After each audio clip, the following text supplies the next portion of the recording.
Well, hello, my little space puppies. Today, we have some scary things to look at in the cosmos. And truly, life is sometimes delightful and sometimes scary, a mix of fate and free will that is very hard to measure out.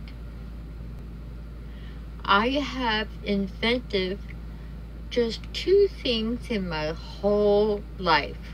One is world-class chocolate chip brownies to die for. The recipe is secret. Nobody can know it but me. And if you ever want to come over for a cup of tea, I'll treat you to some. I feed the fairies sometimes with these little delights. The other thing I invented is, since I started being an astrologer at a very young age, in my late 20s, and really seriously, it takes 20 years to learn this stuff. That's why I strive to show you how to do your chart easily without all the hard study, because we now have at our fingertips the most wonderful information, and you can be self-realized. But in my early days, I was quite distressed when I had people come in to me. The most striking was a woman that had two adult late teen twins. One of the twins was normal. He seemed to have late teen problems, but the other boy was very disabled. He could only make a few growls and grunts, and he was bent over following his mom around, and he could say things like, "Mama, I love you." I couldn't tell you. She came to me and said, "Why, if astrology works and they're born at the same time, what happened?" I couldn't answer her. I was so young, but it sent me on a journey to discover why astrology worked so very well, but then there were the extreme exceptions, like these two boys and the distress of the mama. It was just a heartbreak for me. I thought when I started doing astrology, I would just be able to tell people when they got to marry the prince and become movie stars. Well, life doesn't work out that way. But I discovered something simple. After exploring midpoints, fixed stars, and the entire cosmos to find out what was the difference, I found it so simple right in front of me the whole time. This helps me strive to show you how you can understand and know your own chart. There's no better way to know yourself. You can try it. You can go off and study psychology, go to the Himalayas, which is not a bad idea. But you want to know about yourself and the world around you, look up. That's all I needed to do all along. Well, I have two of my favorite Leo rising people. I'm going to do a series of these numerological points and charts. And some of my favorite people, Prince Charles, Shirley MacLaine. But I'm going to start off with Monroe and Martin Luther King. And I adore them. But they had some unfortunate aspects which led to their early demise and a sense of tragedy as well as fame. There was a real mix there. Were they famous? You bet. Was it tragic? Go figure. That's life. But it's not so easy when it's right in your face, like the woman with the two disabled sons. And that stayed with me, especially when later on I had my own disabled husband who I adored, and I had quite an adventure and a good life with him. But let us move on to these two famous people, and I'll show you, and believe me, I have a bunch of them to show you later, but let's stick with these two people for starters. Here's what Miss Marilyn said, and she lived up to it. Tragically, a strange type of tragedy and fame is something that confuses us simple people. And let me get my pointer here. She said, of course she said this, you can see her with her blonde hair laughing, it's better to be absolutely ridiculous than absolutely boring. She was a very intelligent person. I never believed the dumb blonde act, which it was. Here she is again. We'll come back and look at some photos of her. She was amazing, but this was all an act. As you might have, if you watched my earlier chart of Miss Marilyn, she was quite the intellectual. This was just an act, but that's what she was, an actress.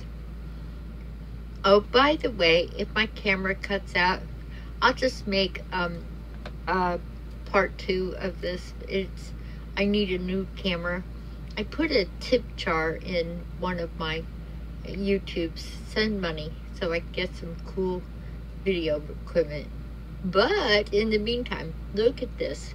Miss Monroe, born in for a young woman that wanted to be a famous movie star. She's born in the right place. Leos have a habit of attracting, especially Leo rising. These are the these are the blessed people. The color is gold for Leo. You're always going to see that around them. Oh, that's like Mr. Trump. Oh, we won't have time to do him, but he is a story in himself. So we have, what do we have here for a rising sign? 13. 13 shows up in our folklore all around the world. It's always the 13, and I never really noticed it. I have an important 13 in my chart. I was always confused as to a particular problem area in my life, and I talked about that in the last video. So here we have 13 rising, lucky Leo, but not born at the 13th degree. 13 is just plain old 13. And this, of course, is not showing, means that her 7th house, and you're going to start learning these things just by looking at these charts. It's easy way to learn. This is you, your first house. This shows you what you look like. Well, she was very leonine with that beautiful hair. They're always gorgeous. And they have presents. Bette Davis had presents.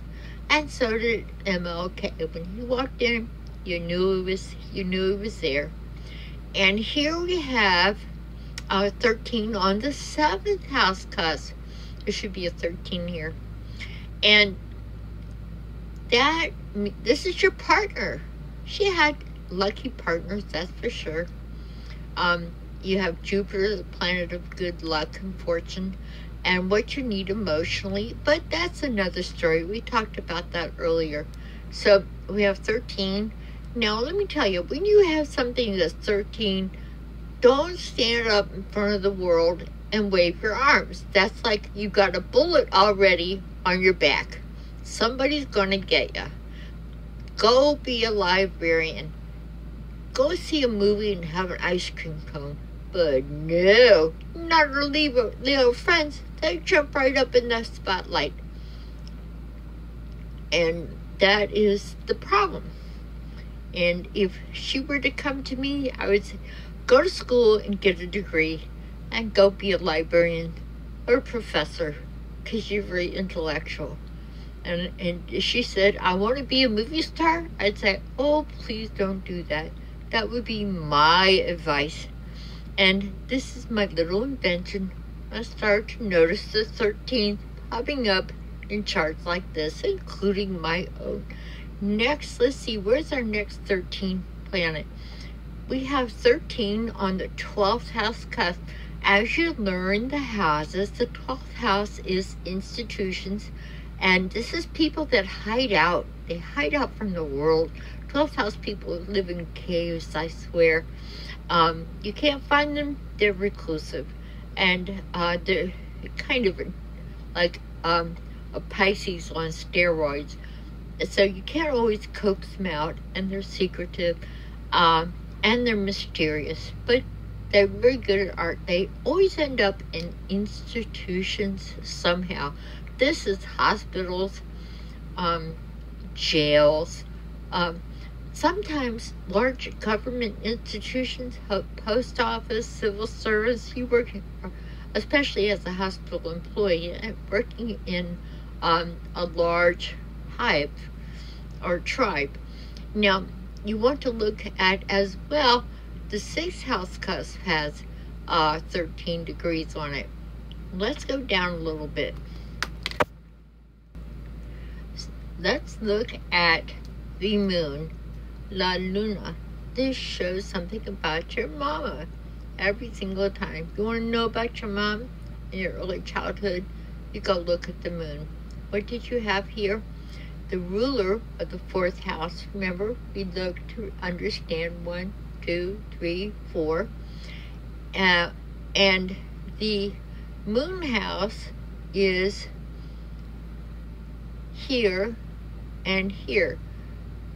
I believe that this 12th house institutional aspect was the mom, and she was institutionalized most of her life.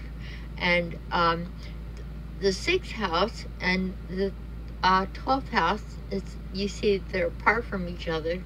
They rule doctors and hospitals, and it was a doctor that gave her the fatal dose of amphetamines, and I believe that it was orchestrated by Peter Lorre, a friend of the president's, and so it goes.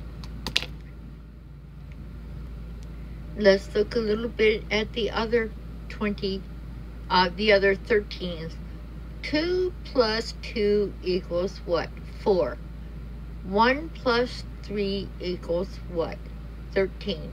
We have 4 is 13. They equate to the same thing. 3 plus 1 is 4.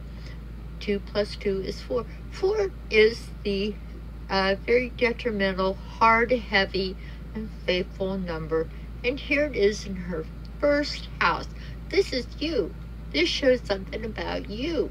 Your physical well-being, your early childhood, and your personality. Well, this was Miss Marilyn. If you read anything about Neptune, you'll understand. Hence, you'll see why my diagnosis for this person, if she came to me as a client, I would say, 22 in the 1st house and 13 on the ascendant. That's all 4. Go read a book. Meditate by a stream. Enjoy yourself. You'll live longer. And she loved literature. She was just in the wrong place. It's very true for us. Sometimes we spend our whole lives in the wrong place. So we have 13 and 13 on the 6th house cusp. She was done in by drugs, and this is drugs. Neptune, if you start reading about the planet Neptune, it rules drugs, also rules this film industry. She had a lot of lucky things. Of course she did. Look, she was a big movie star, and she died wealthy. Let's look at one thing that's kind of interesting. I didn't want to spend too much time covering the good things, because it starts to get too intricate. This is a 6. You can't see it because of the glare of the camera, but this is a 6. Let's see if I can block it out. There you go. It's like an eclipse. This is 6. 6 is a good number. 3, 6, and 9 are usually very fortunate. I want to show you the ruler of the 2nd house is This is the first house, second house. This is your money. Look, and this is ruler Mercury. And here it is, 6. It is 6 of Gemini and 6 of Virgo. 2 different things. So that's 2 double deals for your money. And, you know, she didn't do too bad for or more or less of an orphan and unfortunate early beginnings. And that's the 6. If I get into the good aspects, we'll never get to my favorite, Martin Luther King and Gandhi. They're both linked astrologically. And by the way, I still have a cat available for a good home because my cat Gandhi has ruined all my curtains on my couch. I adore him. He's cute, but gee whiz. So if you want an adorable kitty and you can buy new furniture and curtains, vases, and everything else that gets smashed and broken by this little adorable little Himalayan kitty, just let me know. He's all yours. Moving on to two of my favorite inspirational people, Gandhi and Martin Luther King. Gandhi, I think I did his chart earlier. He was his Hindi philosophies was non-violence, called ahimsa, and he was an amazing ruler of India.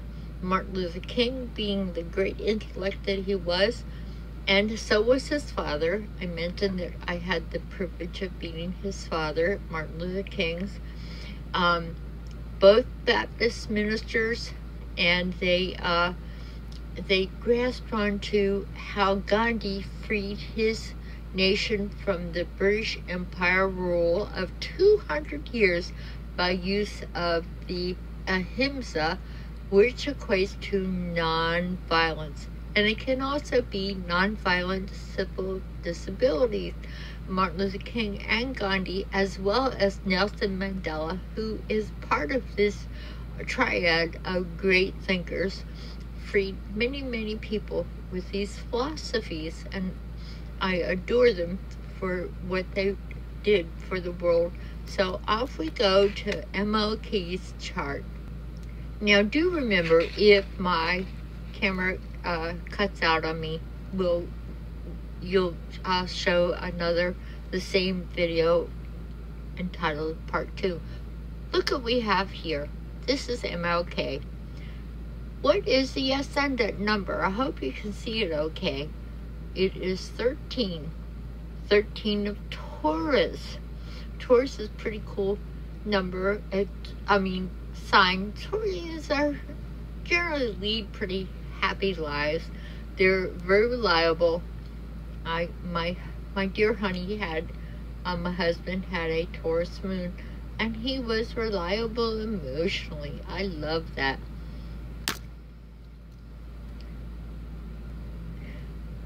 As well, you're going to see Uranus is at 22 Pisces. This, as we have learned, is a 4, and Uranus rules the 11th house. I have a dream, and in our previous 11th house, you count them around. This is how you find things in your house. Do I have anything in the 11th house? Look there. It's going to have an Aquarian tone in the 11th house, and the theme of I have a dream stands out well with Venus here in the 11th house and Aquarius. You can't get more Aquarian than that. And he had an Aquarius moon, as did darling Marilyn. But that's not our subject today. We have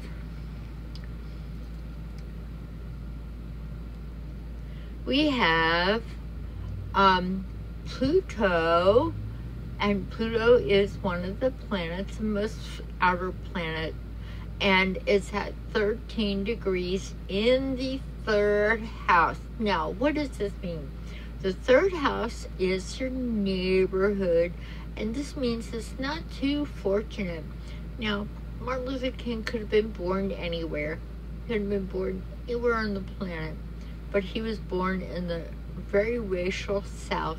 I got to live a little in the racial South as a young girl, and oh God, it was awful. And I'm not a person of color, so I still have nightmares about it. So hate is not good. Gandhi and Martin Luther King were right. Look at this. I'm starting to look at the positive things here. Once again, we have a positive Mercury at 6 degrees. Mercury rules the second house. He must have been able to dig up the money for his tremendous campaigns. 6 and second house, 1, 2. Second house is money. Well, my camera is starting to run out of juice, but real quick, I want to point up something positive as we have looked at some scary things. Fate or free will. Martin Luther at 13 degrees on the ascendant. This is you. This is your house of physical well-being, your personality. There's nothing good. It's like walking it into the over to your mirror and putting your nose right on it. This is looking right back at you. So when you have 13 in the ascendant, lay low. Well, he didn't. He had a mission and a dream. And in the positive side, I want you to look at his Capricorn sun, his Capricorn midheaven, and it is near Jupiter. This is your midheaven. This is where you're going. Capricorns are serious. And this is your 10th house. See, 10 of career and your fame and fortune or whatever. And these are all positive. Jupiter, the great beneficent, the sun, where you shine, where you're going. He did have a dream. And he stood up in front of the world and said, here I am, with a bullet on his back. And look what happened to him. And this is the fate and free will. If he'd come to me and I was doing his chart, I would go, gee whiz, you're a Baptist minister in the South. Go be a minister somewhere else and lay low. Study the Bible. But he did. He studied fabulous things about things like ahimsa and freed us all. He had a mission. So that's a little tour of fate and free will. I'll come back with Prince Charlie and some more luminaries. I'll look at the very scary, dangerous, fateful degrees, and then I want to go on to the yummy goody things that are even better than my brownies and chocolate chip cookies. So this is my big discovery, a lifetime of discovery from a woman walking in my door with 2 sons. It made an impression on me. What was the difference? Now I know. I love you all, and I love your comments, and come visit me soon. And whenever I figure out how to get the subscribe button on my channel, subscribe to me. I just can't always figure this YouTube stuff out, but I do understand the cosmos. So I love you, and when you need guidance, look up.